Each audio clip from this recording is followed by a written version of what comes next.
빌립보서 2장 1절부터 4절까지의 말씀을 나눠보겠습니다. 이 본문은 공동체에 대한 이야기입니다. 이 교회 다니는 사람 중에 누구에게 질문을 하더라도 이 병든 공동체, 나약한 공동체 또는 비성경적인 공동체가 되길 원한다고 말할 사람은 없을 것입니다. 그런데 실질적으로 건강한 공동체, 이 성경적인 공동체를 주위에 찾아보기가 어려운 실정이죠. 제가 아는 한 공동체는 이 성경적인 공동체를 꿈꾸며 시작했고 한동안 잘 달려갔습니다. 그 교회 중 성도 한 분은 자신의 교회는 건강한 공동체로 가고 있다고 믿었기 때문에 저와 대화하는 중에 굉장한 긍지와 자부심으로 본인 교회의 가치에 대해서 이렇게 말씀하시곤 했습니다. 그런데 그 교회가 어느 순간 분열했고 그 긍지와 자부심을 가졌던 집사님은 저에게 다시는 이 건강한 교회에 대해서 꿈을 꾸지 않고 있다, 그런 이야기를 했습니다. 그리고 다시 기존 교회에 들어가서 이 교회에 대한 이 꿈이나 어떤 기대 대신에 그냥 이 설교에 은혜 받고 개인적으로 신앙 지키는 그 예전의 신앙 방식의 패턴으로 돌아간 것을 봤습니다. 누구라도 꿈꿀 수 있는 것이 건강한 교회지만 누구나 경험할 수 있는 것이 건강한 교회는 아닌 것 같습니다. 이런 이상과 현실의 괴리가 일어나는 것은 그 과정이 결코 쉽지 않기 때문입니다. 이 개인의 거듭남이 신앙생활의 필수이듯이 이 공동체의 거듭남이 건강한 교회로 가는 데 있어서 너무나 중요하다는 생각이 듭니다. 건강한 공동체에 꼭 필요한 것들에 대해서 본문이 말씀하고 있습니다. 그러므로 건강한 교회를 꿈꾼다면 우리는 반드시 이 본문에 귀를 기울여야 됩니다. 1절을 읽어보겠습니다. 그러므로 그리스도 안에 무슨 권면이나 사랑에 무슨 위로나 성령의 무슨 교제나 긍휼이나 자비가 있거든 이라고 말씀하고 있죠. 개역개정에서는 뭐뭐가 있거든 이라고 말을 해서 이 조건절처럼 들립니다. 그러나 원어 성경에는 뭐뭐가 있기 때문에 라고 해석하고 있습니다. 조건이 아니라 이유인 것입니다. 본 구절에서는 권면이나 위로나 성령의 교제나 긍휼이나 자비가 있거든, 있기 때문에 라고 해석해야 되죠. 이 모든 것들은 이 공동체에서 경험하는 것들을 말하고 있는 것입니다. 권면이라고 하는 것은 다른 말로 하면 격려입니다. 공동체가 작은 일에도 서로 격려하며 상대방에게 힘을 실어주는 것을 의미하는 것입니다. 위로라고 하는 것은 성도들의 아픔에 진심으로 공감하고 그 아픔에 다른 성도들이 동참하는 그 마음을 의미하는 것입니다. 성령의 교제라는 것은 성령이 하나 되게 하신 것에 성도들이 동참하는 것을 말하는 것입니다. 이 에베소서 4장 3절에 성령이 하나 되게 하신 것을 힘써 지키라 라고 말씀하고 있는데 이 성령의 교제란 바로 이런 것입니다. 성령이 이미 하나 되게 하신 것을 성도들이 성령 안에서 또 힘써 지켜나가는 것, 그것을 의미하죠.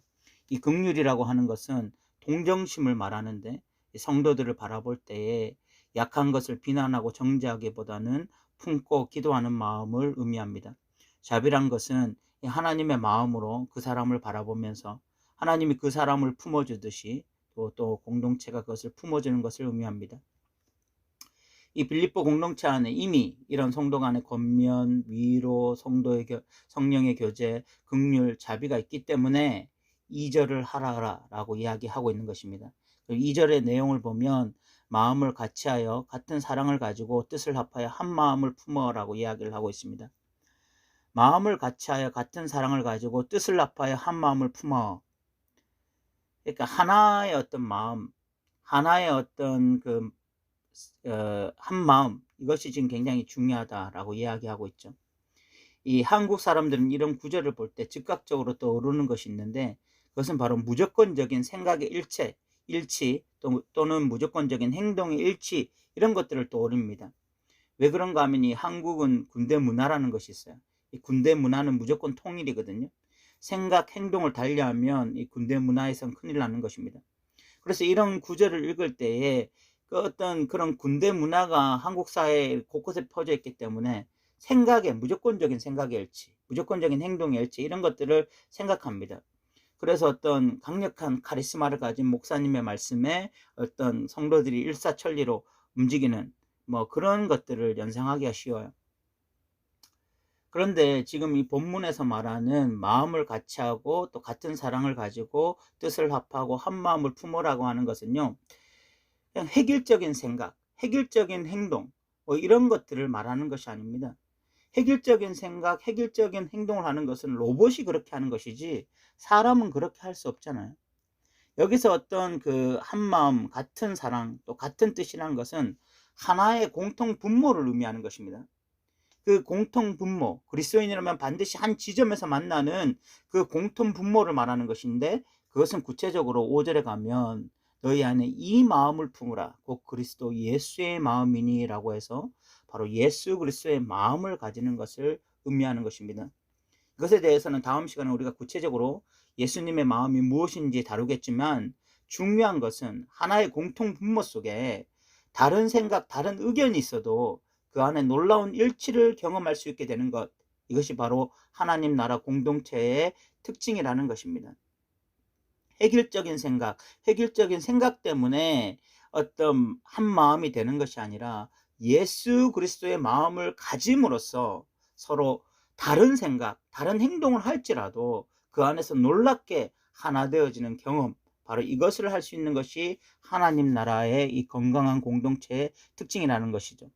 그리고 난 다음에 사도 바울은 3절에서 다툼이나 허영으로 하지 말고 오직 겸손한 마음으로 각각 자기보다 남을 낮게 여기라 라고 권면하고 있습니다. 이 사도 바울이 살던 1세기의 이 가치관과는 정면으로 대치되는 것입니다. 1세기 사람들에게 겸손은 미덕이 아니라 가지지 못한 자의 어쩔 수 없는 선택이었습니다. 그래서 이 겸손이라고 하는 것은요, 노예들이나 가지는 태도였고, 진짜 지혜로운 자는 자기가 가진 지식과 지위를 마음껏 뽐내고 드러내는 것이 그 1세기의 미덕이었어요. 그렇게 어떤 그 1세기 미덕이라는 것은 자신을 드러내는 것, 자신의 지식을 뽐내는 것, 자신의 어떤 지위를 뽐내는 것, 이런 것이 1세기의 미덕이었기 때문에 당연히 따라오는 것이 다툼이나 허영이 있을 수밖에 없었습니다. 왜냐하면 이 과시와 가시가 만나고 또 뽐냄과 뽐냄이 만나기 때문에 당연히 다툼이나 허영이 생길 수밖에 없었던 것입니다. 그런데 그리스도 이 공동체는 그런 세상 가치관에 지배하는 공동체가 아니라고 사도 바울은 말하면서 오히려 남을 나보다 얕게 여기는 것이 그리스도인의 생각이다라고 이야기하고 있습니다. 그런데 이렇게 남을 낮게 여기는데 겸손한 마음으로 이렇게 해야 된다는 거예요. 1세기 사람들에게 겸손한 마음으로 이렇게 하는 것은 노예들이나 하는 생각이거든요. 노예들이 가진 자세고 태도지 어떤 이 상류층이나 자유인이 가지고 있는 태도는 아니에요. 그런데 사도 바울은 마치 노예들처럼 너희들도 겸손하게 각각 자기보다 남을 낮게 여기라 라고 이야기하고 있어요. 여기서 바로 이 교회 공동체는 세상의 가치관과 문화를 뛰어넘는 공동체라는 걸 알아야 됩니다. 세상에서 잘 나가는 사람이라고 해서 교회에 와서 또 잘 나가는 사람처럼 행동해서는 안 되는 공동체예요. 그래서 이 세상 공동체와는 다른 가치관, 다른 문화가 지배하는 것이 바로 이 성경적 가치관을 가지고 있는 교회 공동체여야 된다라는 것을 우리가 좀 생각할 필요가 있고요. 그러면서 4절에 이렇게 말씀하죠. 각각 자기 일을 돌아볼 뿐더러 또한 각각 다른 사람들의 일을 돌보아 나의 기쁨을 충만하게 하라. 이 건강한 공동체의 핵심 중 하나가 바로 이 공동체원에서 자기 시간과 물질을 남겨두는 것입니다. 그래서 다른 공동체원이 필요할 때면 기꺼이 그 시간과 자기 시간과 물질을 사용하는 것이 진정한 이 건강한 공동체의 특징입니다. 오늘날 시대를 보면은요, 얼마나 분주합니까? 각각 자기 일 쳐내기도 어려운 시대입니다. 정말 이 먹고 살기 힘든 시대고, 먹고 살기 위해서 죽어라 뛰어야 되는 시대가 이 시대죠. 그래서 자칫 잘못하면은요, 이 자기 일만 돌볼 시대입니다. 사도 바울은 각각 자기 일을 돌볼 뿐더러 각각 다른 사람들의 일을 돌보아 라고 이야기를 권면하고 있는데, 오늘날 시대가 그렇게 하기가 쉽지가 않아요. 자기 일 돌보는데도 정신없이 한 주가 지나갈 수 있는 것이 오늘날 시대거든요. 그런데 우리는 이 시대만 그런 줄 압니다. 그런데 1세기 때는요, 더 했습니다. 사도 바울 시대에는요, 상당수 사람들이 하류층이었습니다. 그 하류층의 삶은요, 하루 식량이 없어서 굶기 일쑤였습니다. 그런 시대에 남을 돌볼 여력이 어디 있습니까? 내 아이가 지금 굶고 있고 우리 지금 식구가 내일 먹을 식량이 없는 그런 상태에서 누가 누구를 돌본단 말입니까? 그런데 사도 바울이 왜 이런 말을 하고 있죠? 현실 감각이 떨어지는 사역자로서 이런 말을 하는 것이 아닙니다. 하나님의 백성들이 가진 다른 시각, 다른 가치관을 믿는 것입니다. 인생이 아무리 힘들고 어려워도 이 하나님의 백성들은요, 다른 시각을 가지고 있어요. 다른 가치관을 가지고 있어요. 그 다른 시각, 다른 가치관이라는 것은 바로 하나님이 자신을 먹이시고 하나님이 우리의 가정을 책임지신다는 시각입니다. 이런 기독교인들이 가지는 독특한 시각이 있으면 자기 인생이 힘들어도 자기를 돌아볼 뿐더러 남을 돌아볼 여유라는 것이 생겨요. 이렇게 독특한 시각을 가진 그리스도인들이 각자 자기의 일을 뿐만이 아니라 다른 사람들의 일을 돌보게 될 때에 이 건강한 공동체는 세워지는 것입니다. 그러니까 오늘날 성도들도 마찬가지죠. 자기 일을 돌아볼 뿐더러 다른 사람들, 다른 성도들의 일을 돌보며 살아야 되는데, 그러기 위해서는 이 독특한 시각을 가져야 돼요. 그냥 세상적인 시각, 세상 사람들이 가지는 시각으로는 절대로 이런 삶을 살 수가 없습니다. 당장 오늘 하루의 삶이 너무나 힘들고 내일 처내기도 벅찬데 어떻게 내가 다른 사람을 돌보며 살아갈 수 있겠습니까? 그런데 우리가 성경적인 시각, 진리가 말하는 시각, 공중에 나는 새를 보라, 들에 핀 꽃을 보라, 이것들도 먹이시는 하나님께서 하물며 넣을까 보냐. 이런 성경적인 시각을 가지게 되어질 때, 이런 성경적인 관점을 가지게 될 때에 우리는 자기 일을 돌아볼 뿐만이 아니라 다른 사람들의 일도 돌아보며 살 수 있게 되는 것입니다. 저는 이제 말씀을 마무리하고 마치겠는데, 저도 건강한 교회를 꿈꿉니다. 꿈은 누구라도 꿀 수 있죠. 그런데 그렇게 건강한 교회를 꿈꾼다는 것과 그럼 그 꿈이 진짜 성취되는 이런 은혜를 맛보는 것과는 별개인 것 같습니다. 꿈을 맛보는 자들은 굉장히 극소수인 것 같아요. 그 이유 중에 하나가 과정이 어렵기 때문에 그렇죠. 건강한 교회가, 건강한 공동체라는 것이 그냥 절로 세워지지 않잖아요.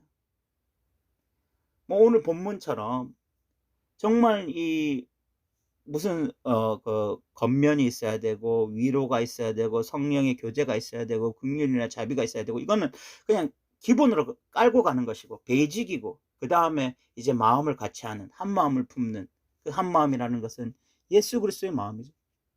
그 마음으로 어떤 공동체가 일치되어지는 이런 일들이 일어나야 되고, 그리고 겸손한 마음으로 자기보다 남을 낮게 여기는 이런 태도가 있어야 되고, 자기 일을 돌아볼 뿐만이 아니라 남의 일을 돌아보는 이런 일들이 일어나야 되거든요.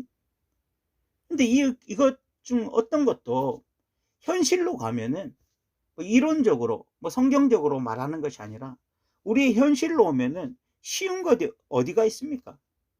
여러분, 교회 공동체가 한 마음이 되는 것 잘 보는 것 쉬운 일이 아니잖아요. 겸손한 마음으로 자기보다 남을 옅게 여기는 이 태도가 우리 스스로도 잘 안 되잖아요.